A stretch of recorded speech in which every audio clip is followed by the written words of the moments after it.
안녕하세요. 오늘 3월 18일 금요일입니다. 오늘 규모여 기도회를 통해서도 또 하나님께 영광 돌리는 시간 갖도록 하겠습니다. 오늘 함께 살필 하나님의 말씀은 마가복음 11장 27절부터 33절까지입니다. 마가복음 11장 27절부터 33절까지입니다. 제가 읽겠습니다. 저희가 다시 예루살렘에 들어가니라.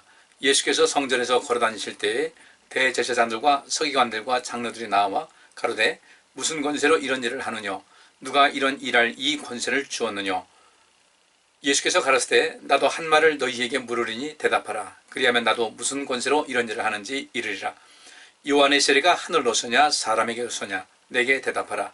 저희가 서로 의논하여 가로되 만일 하늘로서라 하면 어찌하여 저를 믿지 아니하였느냐 할 것이니 그러면 사람에게서라 할까 하였으나 모든 사람이 요한을 참 선지자로 여기므로 저희가 백성을 무서워하는지라.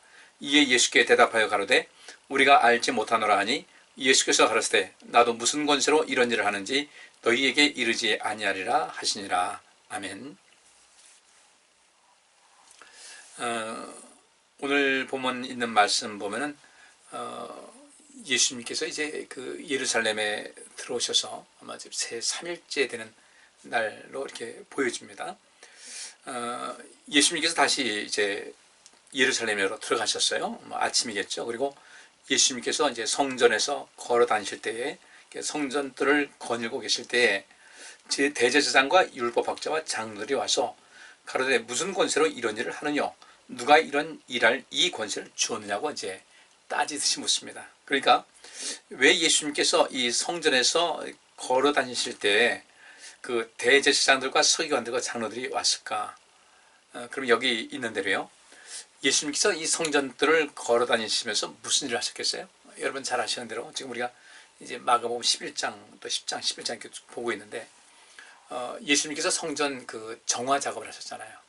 성전들에서 그 장사하는 그런 사람들 상을 띄어푸시고 다 내쫓으시고 짐승도 내몰으시고 거기 있는 사람도 다 내쫓으시면서 내 집은 만민의 기도하는 집이라 이렇게 예수님께서 말씀하셨어요. 그러니까 이 그 당시에 성전의 기능이죠. 이 성전을 통해서 하나님과 또 소통하고 또 하나님과 교제를 나누면서 또 하나님께 영광 돌리고 하나님의 뜻을 받들어 우리가 힘 얻고 은혜 받고 세상에 나가서 하나님의 나라와 하나님의 의를 구하는 이 모든 것이 성전이라는 그 장소를 통해서 이루어질 수 있는 그런 어떤 그 순기능이라는 것이죠.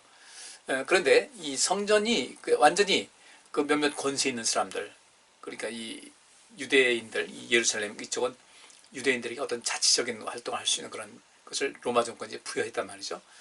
그러니까 거기서 이게 하나님의 것 아니에요. 하나님의 것인데 여기 나오고 있는 대제사장들, 그러니까 이 사람들 사두개인들입니다.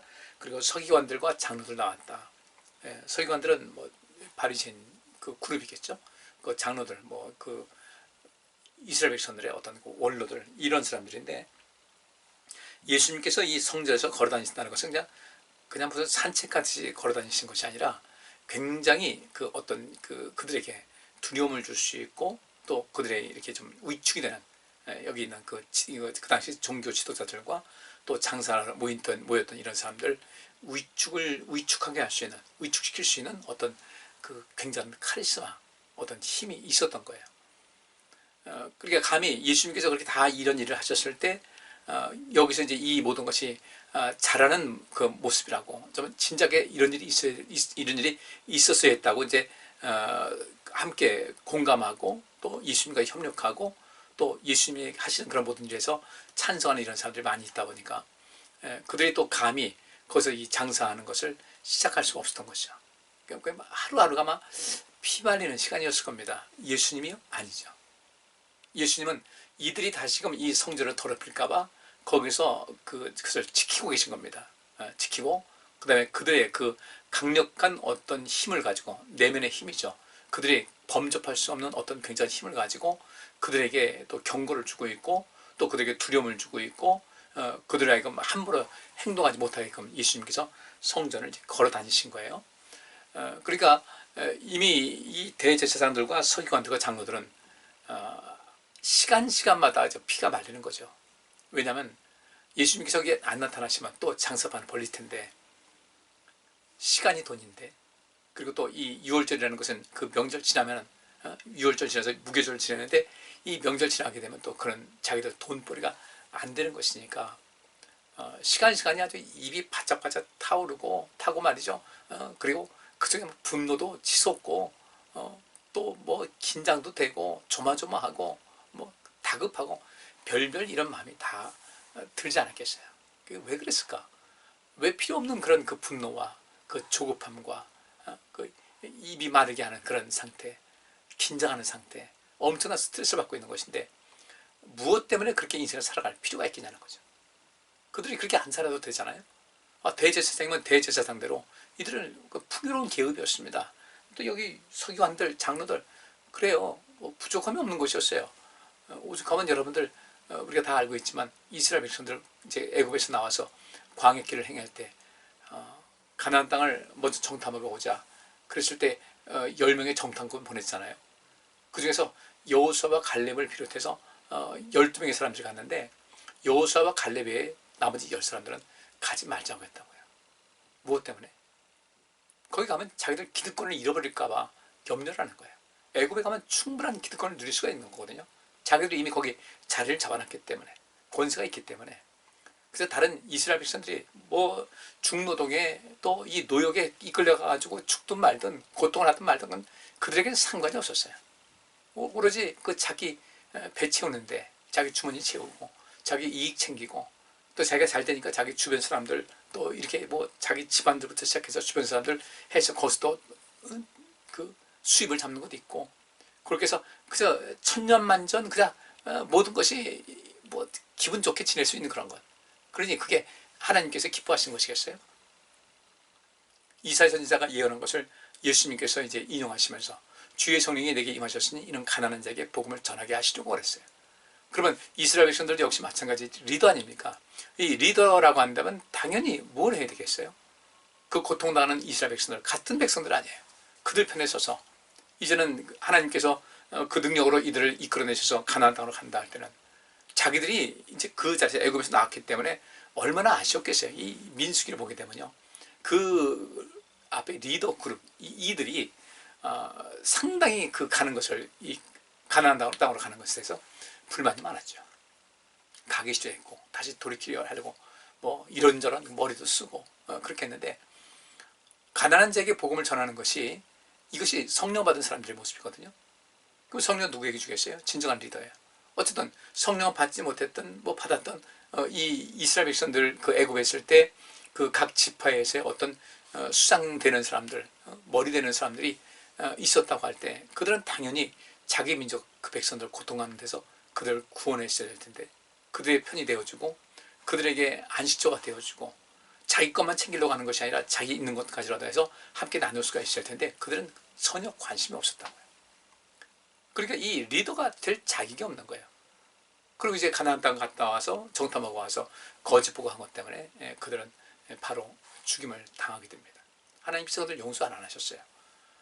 그러니까 우리가 이 신앙생활하는 것 자체에 대해서 어떻게 신앙생활을 해야 될 것인가 또 우리 교회에 어떤 리딩 그룹 있지 않습니까? 흔히 우리 중직들 말하고 있는데 이 중직들이 해야 될 일이 있어요. 우리 다 이렇게 임직하기 전에 다 배운 거예요. 근데 모르겠어요. 다 기억하고 계실지 어떨지 모르겠는데 그런 데서 우리가 온전히 감당해야 된다는 거죠. 주의 성령이 내게 임하셨으니 이는 가난한 자에게 복음을 전하게 하시려고. 그러면 임직할 때 다 안수했잖아요. 안수했던 것은 무엇입니까? 주의 성령이 임한 것 같이 기름 부은 거예요. 기름 부음을 받은 것을 받았으면 가난한 자의 이웃이 되어야 되고 가난한 자에게 희망을 줄 수 있어야 되고 가난한 자에게 뭔가 그 삶에 필요한 것을 뭔가 채울 수 있고 그들을 온전한 길로 제일 중요한 것, 그 가장 큰 복음이 뭐겠어요? 하나님의 은혜의 자리로 그들을 인도한 그 역할을 해야 되거든요. 그러려면 우리가 성령 받아야 되고 예수 그리스도의 증인되면 그 일을 충분히 할 수가 있는 것인데 오늘 이 본문 말씀을 통해서 우리 자신을 한번 돌아보시자고요.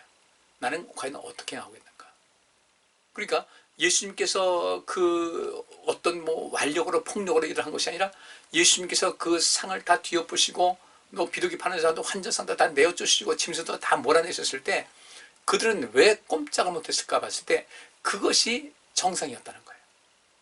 절대 거기선 이 성전들에서 이 안에서 장사를 못하게 돼 있는 것인데 그들은 장사를 했어요. 근데 그들이 이 대제사장들과 또 여기 서기관들과 장로들은 어쨌든 그들은 하나의 굉장한 권력을 갖고 있지 않습니까? 제사장이니까 권력이 있죠. 서기관들, 율법학자니까 권력이 있죠. 장로들이니까 권력이 있죠.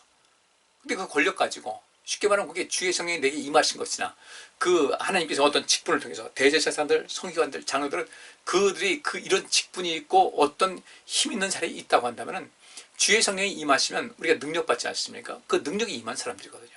권세가 주어진 것이고 백성들이 또 하나님께서 그 권력을 주신 것이었어요. 그럼 마땅히 주의 성령이 내게 임하셨으니 이는 가난한 자에게 복음을 전하게 하시려고 했으니까 이 대제사장들과 서기관들과 장로들 역시 마찬가지로 이스라엘 백성들을 위해서 존재하는 사람이어야 되거든요.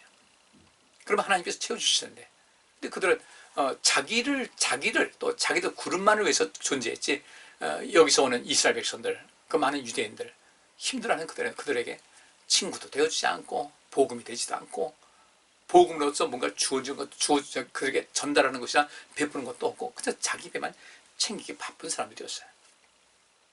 그러니까 예수님께서 마땅히 성전에서 그 잘못된 것을 정화시키고 옳은 일을 하시다 보니까 이들은 불만이 가득하고 이거 빨리 이 명절 끝나기 전에 이게 빨리 장사해가지고 그래야 내가 이 돈을 벌 텐데 시간이 다 돈인데 안달이 나는 거죠. 안달 나고 조바심 나고 이거 빨리 해야 되는데 예수님께서 성전들을 다니시는데 아무도 그 안에서 거기서 예수님께 도전할 사람이 없던 거예요. 우리 하나님 믿는 백성들도 그와 같은 권위는 좀 필요하다는 거죠. 그런 권위가 우리 그런 권위 한번 생각해 봐야 되지 않겠습니까? 나는 그런 권위가 있을까? 세상 향해서도 그런 권위가 있어야 되고 그런 그 권위가 있으면 뭐 해야 되겠습니까? 우리 삶 자체가 달라져야 되거든요. 아는 것도 있어야 되고요.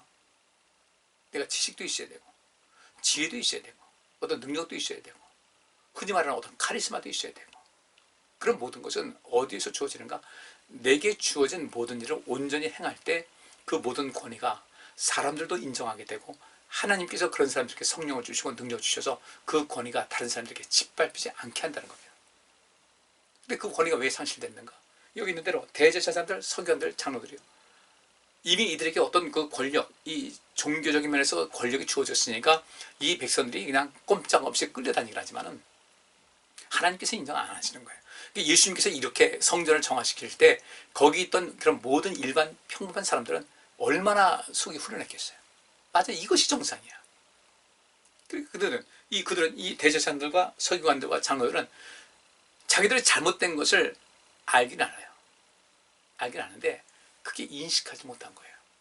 이게 정말로 잘못이라는 것을 알았으면 우리가 잘못했습니다 해야 되는데 분명히 이것이 뭐 걸리는 것이 있어요. 이거 해가지고 들켰네. 이거 어떡하지? 이거 잘못됐네. 그럼 바로 생활에서 어떤 변화를 줘야 될 텐데 그것이 아니라 자기들이 잘하는 것이 아니고 잘못된 일을 행한 것 때문에 예수님께 강하게 반발도 하지 못하고 그렇다고 해서 그런 모든 것을 다 이제 이거 우리 하지 말았어야 됐어 하고 떨치는 것도 아니고 이도 아니고 저도 아니고 물질의 욕심이 그들 마음속에 파고들어가니까 이 욕심의 마음이 다 뺏겨가지고요.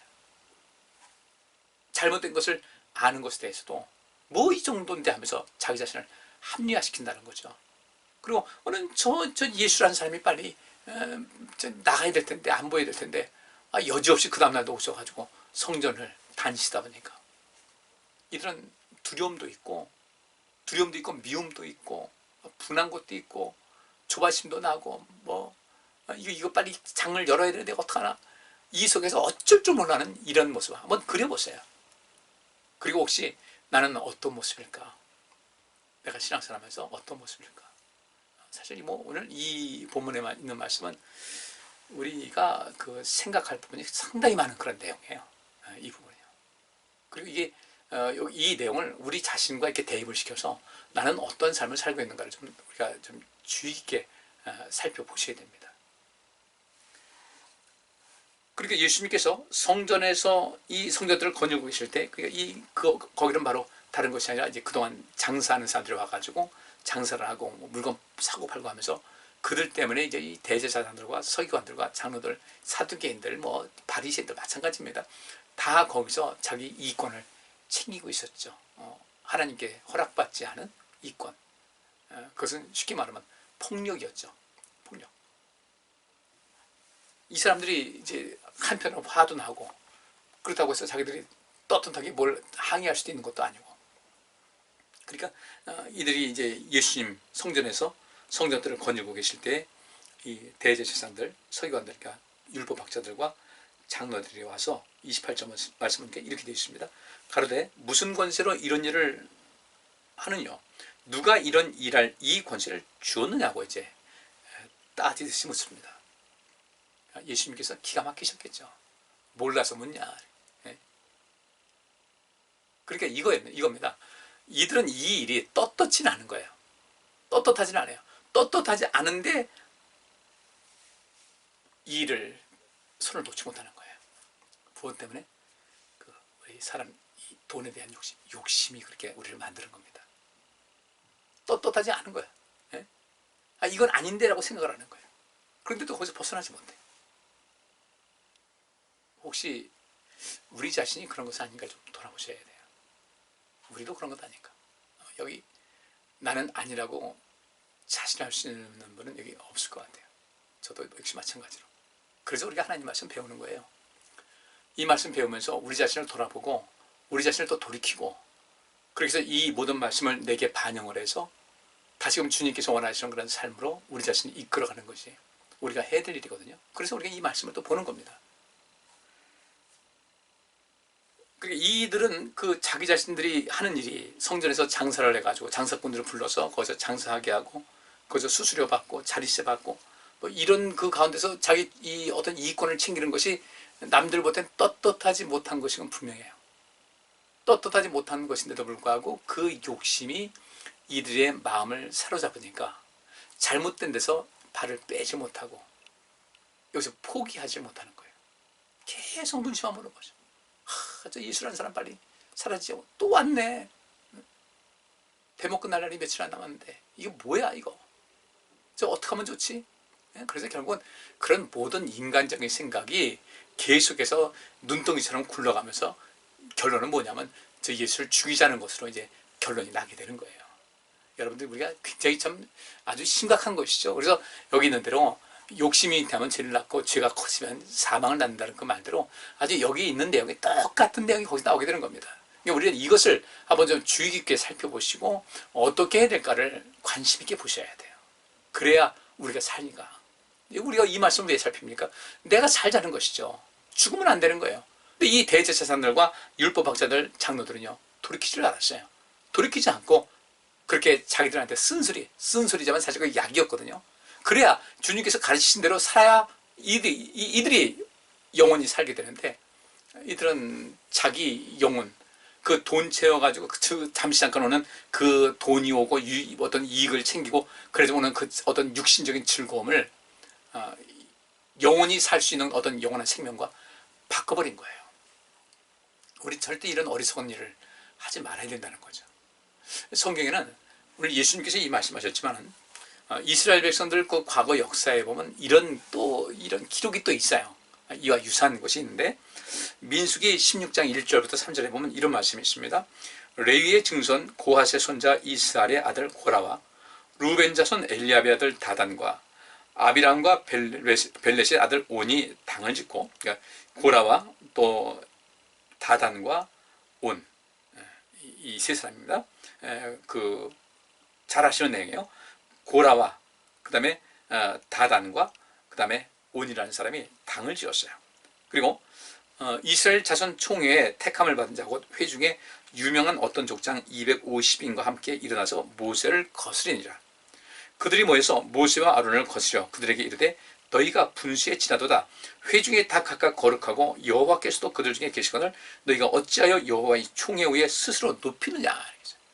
이 얘기하고 오늘 28절에 있는 말씀, 가로되 무슨 권세로 이런 일을 하느냐, 누가 이런 일할 이 권세를 주었느냐. 비슷하죠, 그죠? 예수님에게 이 대제사장들과 또 이 율법학자들과 장로들이 도대체 당신은 무슨 권세로 이런 일을 하냐? 무슨 권세로 여기 있는 그 장사하는 사람들 다 내몰고 하냐? 우리 여기 있는 사람들도 여기 제자들이 온 사람들을 돕기 위한 것인데, 항상 명분은 좋죠. 돕기 위해서 하는 것인데, 그 자는 그 변명이 되는 거죠. 자기 하는 일에 합리화시키게 하는 거예요. 떳떳하지 못한데 합리화시킨다고 하는 거죠. 하나님께 제사하려고 오는 사람들, 여기서 그들의 편의를 제공하는 것인데 왜 이것을 방해하느냐? 근데 목적이 그거 아니잖아요. 하나님께 제사로 온 사람들을 위해서 한 것이 아니었잖아요. 결국 자기 이익을 챙기기 위해서 했던 거 아니겠어요? 근데 이것을 흔히 말하는 대로 눈 가리고 아웅한다고, 손바닥으로 하늘을 가린다, 이런 얘기가 나오는 것이 바로 그런 경우입니다. 근데 예수님께서 이제 이런 그 대제사장들과 율법학자들과 장로들에 의해서 이제 이런 공격을 당하시는데, 이전에도 모세와 아론이 이런 일을 자주 당했어요. 근데 그 뒤에 이제 여기 16장 12절부터 14절까지 말씀 보면 이런 말씀이 있습니다. 모세가 엘리압의 아들 다단과 아비람을 부르러 보내었더니 그랬어요. 그러니까 여기 엘리압의 아들 다단과 아비람과 벨벳의 아들 온이 당을 지었다 하는 이 이야기대로, 그러니까 여기서 굉장히 많은 사람들이 좀 문제를 일으킨 거예요. 일으켰는데 여기서 모세가 엘리압의 아들 다단과 아비람을 부르러 보냈어요. 여기 그 반역했던 그 엘리압의 아들 다단, 아비람과 또 벨벳의 아들 온이니까 전체로 하면 몇 명이겠어요? 그 고라와 그 다음에 엘리압의 아들 다단과 또 아비람과 벨벳의 아들 온이 당을 지었다. 이게 네 명이 이제 주동이 돼서 이 모든 일을 진행을 했던 것이죠. 그러니까 그 리더 그룹이겠죠. 그 지도자 그룹이겠죠. 교회로 말하면 중직들 말하는 거예요. 이 사람들이 함께 일어나서 모세를 거스렸어요. 우리가 주님께 직분받죠. 절대로 주님의 그 뜻에 거슬리는 이런 행동을 하지 마셔야 돼요. 아직 우리는 이거 자칫하면요, 이들이 이런 그 권세를 받지 않았습니까? 고라와 다단과 온이라는 사람은 지도자 그룹이었어요. 거기 또 250명, 족장 250명 다 지도자였어요. 근데 그 자리에 올라가니까 사람들이 달라지더라는 거죠. 그래가지고 이들이 함께 일어나서 모세를 거스렸어요. 그리고 그들이 모여서 그 모세와 아론에게 이 말하기를, 너희가 분수에 지나치다. 여기 우리가 모인 우리들도 그렇고 여기 모든 회중이 다 거룩하고 여호와께서도 그들 중에 계시는데 너희가 어찌하여 여호와의 총에 위에 스스로 높여져서 너희가 좌지우지하면서 모든 것을 너희 뜻대로 하느냐고 반란이 일어난 거였어요. 모세와 아론이 여러분들 하나님께서 부르셔서 일하는 것이지 그들이 자원해서 한 건 아니잖아요. 많이 힘들었고요, 일하는 가운데. 때로 많이 지쳐있는 사람들이었어요. 근데 이렇게 하면서 내가 스스로 높인다. 이제 그 자리 로테이션으로 하자. 우리도 좀 그 자리에서 우리가 지도자하고 왜 너희만 하느냐? 우리도 해야 되겠다. 이거예요. 모세가 참 답답했겠죠. 아론도 마찬가지고요. 예수님께서도 얼마나 답답했겠어요. 그래서 이제 하나님께서 이제 바라보고 계십니다. 그때 모세가 이제 그 고라를 불러서 이야기를 합니다. 하나님께서 너희에게 이렇게 하나님을 섬길 수 있는 그런 모든 그 레이지파니까 모든 것을 직분 주셔서 하나님은 누구보다도 가깝게 섬길 수 있고 너희가 이 백성들을 온전케 할 수 있는 그런 모든 것을 주셨는데 어찌하여 너희는 너희가 지금 감당하고 있는 그 일 자체가 굉장히 중요하고 소중하고 정말로 이 모든 것이 굉장히 가치 있는 것인데 어찌하여 그 모든 것에 무관심하고 오히려 자리 차지만 하려고 하고 권력의 욕심을 갖고 있느냐. 나는 나대로 하나님께서 주어진 모든 직분 따라서 충성을 다하는 것이고 너희는 너희대로 그 일하면 되는 것인데 왜 이런 것 가지고 마음 상하고 하나님을 근심시키게 하고 하나님을 진노하게 하느냐. 말을 안 들어요? 그러니까 여기서 그 모세가 말하기를 이제 오라고 엘리압의 다단과 아비람을 불러 사람을 보냈어요. 그랬더니 그들이 가로되 우리는 올라가지 않겠다. 네가 우리를 젖과 꿀이 흐르는 땅에서 이끌어내어 광야에서 죽이려 함이 어찌 작은 일이기에 오히려 스스로 우리 위에 왕이 되려 하느냐. 이뿐 아니라 네가 우리를 젖과 꿀이 흐르는 땅으로 인도하여 들이지도 아니하고 밭도 포도원도 우리에게 기업으로 주지 아니하니 네가 이 사람들의 눈을 빼려느냐. 우리는 올라가지 아니하겠노라. 다시 이제 그 고라를 설득을 하고 했는데 안 먹혀요. 이번 다시 이제 엘리압의 아들 그 다단과 아비람 그 두 형제가 같이 이제 반역을 했으니까 이 엘리야벳을 다단과 아비람 불러 사람을 보냈는데 그들이 말하기를 우리 올라가지 않겠다. 내가 뭔데 우리를 올라가라느냐. 그래서 13절에 있는 말씀이 아주 안 좋은 거예요. 내가 우리를 젖과 꿀이 흐르는 땅에서 이끌어내어 광에서 죽이라니 어찌 작은 일에게 오히려 스스로 우리의 왕이 되려 하느냐. 이들은 젖과 꿀이 흐르는 땅은 어디를 말합니까? 하나님께서는 젖과 꿀이 흐르는 땅이 가나안 땅이라고 했거든요. 근데 이 다단과 아비람은 뭐라고 하냐면요, 젖과 꿀이 흐르는 땅에서 우리를 이끌어내서 광에서 죽이라면 어찌 작은 일이냐. 결국은 이 말은 이들에게 있어 젖과 꿀이 흐르는 땅은 하나님께서 주시고자 하는 가나안 땅이 아니라 애굽 땅이었어요. 물론 그들 눈으로 볼 때는 뭐 젖과 꿀이 흐르는 땅이라고 할 수가 있죠. 뭐 계속해서 삼각주로 해가지고 나일강이, 그 긴 나일강이 아프리카 중부로부터 중동부 거쳐서 시작해가지고 쭉 흘러내려간 건데 계속해서 물이 흘러내려오면서 새로운 그 토양을 또 같이 와가지고 마지막 그 지중해에 내려갈 때 그때 흙을 계속해서 덮고 하니까 뭐 특별히 비료를 줄 일도 없이 그냥 땅이 비옥한 땅이 되니까 농사 잘 되죠. 이 애굽 여기 이 나일강 주변은요 엄청난 농업을 여기서 지을 수 있었고 엄청난 그 농작물의 생산지가 됐던 것이거든요. 그리 돌아가자는 거죠. 돌아가면 뭐 하겠어요? 이스라엘 백성들은 거기서 종살이 하는 것 뿐인데. 그러니까 이렇게 하면서 사람들을 이제 선동을 하는 거죠. 선동을 하고 거짓으로 이들을 꿰면서 우리가 가는 곳은 이 젖과 꿀이 흐르는 땅이다.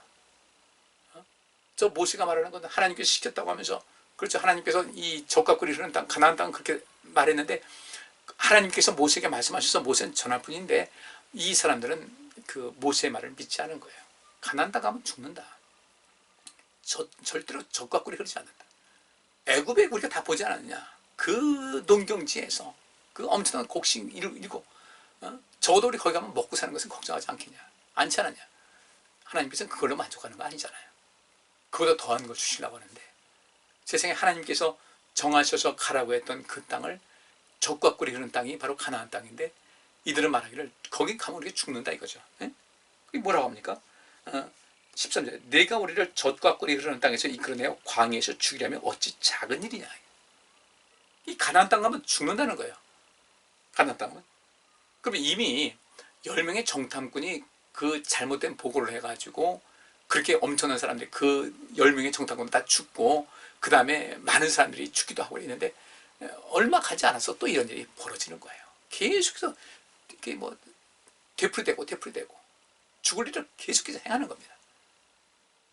가나안 땅은 광야고 죽음이 가득한 땅이고 젖과 꿀이 흐르는 땅은 애굽 땅이라고 이렇게 사람들 선동하고 거짓으로 꿰는 거죠. 우리는 안 올라가겠다 이거예요. 그리고 14절에 이뿐 아니라 내가 우리를 젖과 꿀이 흐르는 땅으로 인도해 들이지도 아니하고 밭도 포도원도 우리에게 기부로 주지 아니하니 네가 이 사람들의 눈을 빼려느냐. 우리는 올라가지 아니하겠노라. 거짓말하지 말라는 거예요. 우리 죽이러 가지. 젖과 꿀이 흐르는 땅 어처구니 없다는 겁니다. 애굽으로 돌아가야 거기가 젖과 꿀이 흐르는 땅이다.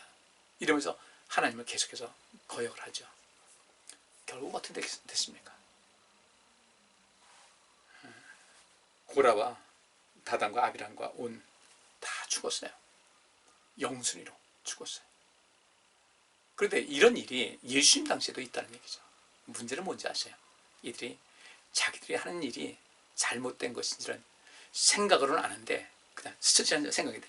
그 생각나는 이런 모든 것을 어떻게 해요? 자꾸 합리화시키면서 자기 스스로를 거짓으로 이끄는 거죠. 그것이 문제인 거예요. 그러니까 자기가 지금 죄를 짓고 있으면서도 이 죄가 죄인 줄 모르는 거예요.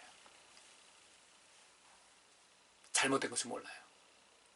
무엇 때문에? 사람이 욕심에 일단 빠지게 되면 그렇게 된다는 겁니다. 참 심각한 문제죠. 그래서 우리는 이 말씀 보면서 뭐 다른 거 볼 거 없어요. 뭐 옛날에 이스라엘 백성도 그랬다. 뭐 고라와 다단과 아비람과 온이 그랬다. 뭐 이걸로 끝나지 말고 나는 안 그런가? 혹시 나는 안 그런가? 내가 어떤 잘못을 저지르고도 이것이 잘못인 줄 모르고 그것이 가장 큰 문제예요. 잘못을 인정할 수 있어야 되거든요. 그래야 우리가 돌이킬 수 있잖아요. 근데 잘못을 잘못으로 인정을 하질 않아요. 남들이 볼 땐 잘못인 걸 뻔히 알고 자기들도 역시 마찬가지로 이 문제가 떳떳하지 않은 것은 뻔히 알면서도 거기서 벗어나지 못하고 자꾸 그것을 합리화시키려고 하고 핑계를 대고 결국은 무엇인가 자기 욕심 채우려다 보니까 자기들이 하는 행위에 대해서 어떤 심각성을 알지도 못하고 계속해서 그에 대해서 지적하는 예수님을 죽이려고 하고 그 잘못된 것을 지적하는 모세 아론을 죽이려고 하는 이런 일이 발생하게 되는 거예요.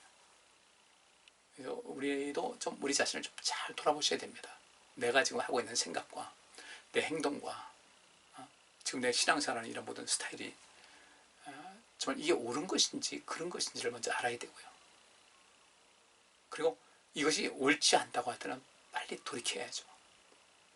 적어도 돌이키려는 시도부터 일단 시작을 하자는 거예요. 하루아침에 모든 것이 다 완결되는 거 아니어도 시작을 하자는 겁니다. 여러분들 우리가 알다시피 바울도 다메섹 가는 길에서 예수님을 만났지만 그 뒤에 그가 온전하게 변하는 데는 시간이 상당히 많이 걸렸어요.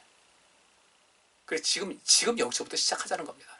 우리 자신도 내가 우리 교회에서 내가 직분자로서 우리 또 교회 멤버로서 그리스도인으로서 하나님의 자녀로서 내가 하는 이런 모든 것이 과연 하나님께서 기뻐하실 일인가 그렇지 않은가를 좀 잘 살필 수 있어야 된다는 거죠. 어떻게 해야 될까? 오늘 여기 나오는 대제사장들과 또 율법 학자들과 장로들과 같은 그런 모습 보이지 말고요. 예수님께 이거 따질 일이 아니잖아요. 이 장사하는 사람들을 내쫓았는데 무슨 권세로 이런 거 사느냐? 몰라서 물어요. 뻔히 알고 있으면서.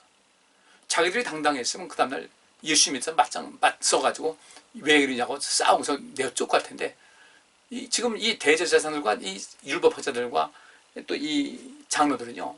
그 뒤에 지금 그들이 갖고 있는 권력이 굉장하잖아요. 그 권력을 힘입어서 사람들 동원하려면요. 예수님과 그 제자들을 쫓아내는 건 무슨 대수겠어요? 그런데 예수님의 그 권위에 꼼짝을 못하는 거죠. 왜? 예수님은 오르시니까. 우리도 한번 그렇게 살아가자고 마음을 먹고 우리도 옳게 사시자고요. 내가 신앙생활하는 것도 하나님께서 보실 때 잘했다 칭찬받을 수 있는 그래 담대하기 때문에 그때보다는 하나님께 기도하는 것도 당당히 할 수 있고 담대할 수 있고 그런데 그렇게 떳떳하지 못하게 되니까 자꾸 기도하는 것도 자꾸 위축이 되고 그렇게 된다는 거예요. 내가 당당해 보세요. 성도들에게 우리 모두에게 하나님 앞에서 난 모든 사람들에게 우리가 어떤 말을 한들 그 말이 먹히지 않겠습니까? 이 세상에도 이런 일이 상당히 많이 있어요. 굉장히 많은 이런 일이 있습니다. 또 사도행전 7장 51절부터 53절에 이런 말씀이 있어요. 목이 곧고 마음과 귀에 할례를 받지 못한 사람들아 너희가 항상 성령을 거스려 너희 조상과 같이 너희도 하는도다. 너희 조상들은 선지자 중에 누구를 핍박지 아니하였느냐? 의인이 오시리라 예고한 자들을 저희가 죽였고 이제 너희는 그 의인을 잡아준 자여 살인한 자가 되나니 너희가 천사에 전한 율법을 받고도 지키지 아니하였도다 하니라. 이 스데반 집사님이 하는 얘기입니다. 그런데 문제는요. 저희가 이 말을 듣고 마음에 찔려 저를 향하여 이를 갈았다. 참 희한하죠. 저희가 이 말을 듣고 마음에 찔렸어요. 마음에 찔렸는데 마음에 찔렸으면 돌이켜야 하잖아요. 마음에 찔렸는데 저를 향하여 이를 갈고 스데반을 돌로 쳐서 죽인 거예요. 이 예수님에 대해서 이 성전을 정화시킨 예수님 향해서 무슨 것에 이런 일을 하느냐고 시비를 걸고 못마땅하니까요. 근데 그 마음에 찔렸던 거예요. 그 마음에 찔렸는데 찔리니까 예수님을 죽인 거예요. 똑같죠. 고라와 아비람과 다단과 온이 마음이 찔린 거예요. 근데 그들은 돌이키지 않았어요. 모세가 그들을 살리기 위해서 거기서 빨리 벗어나 나와라. 안 나와요. 산채로 다 죽었어요. 땅이 입을 벌려가지고 다 삼켜버렸어요. 우리 이런 어리석은 일을 행하지 않길 바랍니다. 하나님 말씀 들어서 찔리면요 바로 돌이켜야 돼요. 찔렸다는 것은 이미 우리에게 자극이 왔다는 것인데 자극이 왔는데 자극이 왔으면 반응을 해야 되잖아요. 근데 반응을 하지 않았어요. 예를 들어서 반응하지 않았다는 것은 듣고서도 찔리고서도 오히려 더 화를 냈다든지 뻔히 잘못된 거 아니면서도 돌이키지 않는다든지 무관심했다든지 다 무반응한 거죠. 결국 이것은 하나님 앞에 어떻게 해요? 내가 책임질 일을 계속 만드는 거예요. 우리 신앙생활 바르게 해서 내 마음에 찔릴 때 그걸 자꾸 변명하려고 하지 말고, 합리화시키지 말고, 핑계대지 말고, 방어기제 쓰지 말고요. 내 마음에 찔렸다. 그래도 내 양심이 살아있는 거예요. 내 마음이, 내 영이 깨어있는 거예요. 찔렸다. 바로 돌이켜야지. 근데 이것을 가지고 이 스데반 집사님을 돌로 쳐서 죽인 이 사람들 같이 저희가 이 말을 듣고 마음에 찔려 저를 향하여 이를 갈았다. 절대로 이렇게 되면 안 됩니다. 우리 건강한 신앙인, 또 그 상식 있는 그런 신앙인, 하나님께서도 모든 사람이 볼 때도 합리적이라고 인정받아 주시는 그런 신앙인, 하나님 말씀에 늘 순종하는 그런 신앙인들 다 될 수 있기를 간절히 바랍니다. 기도합니다.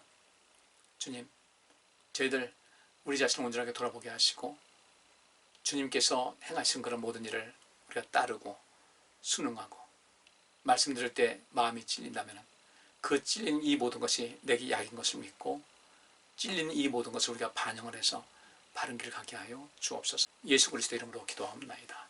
아멘. 편안한 밤 되시길 바랍니다. 감사합니다.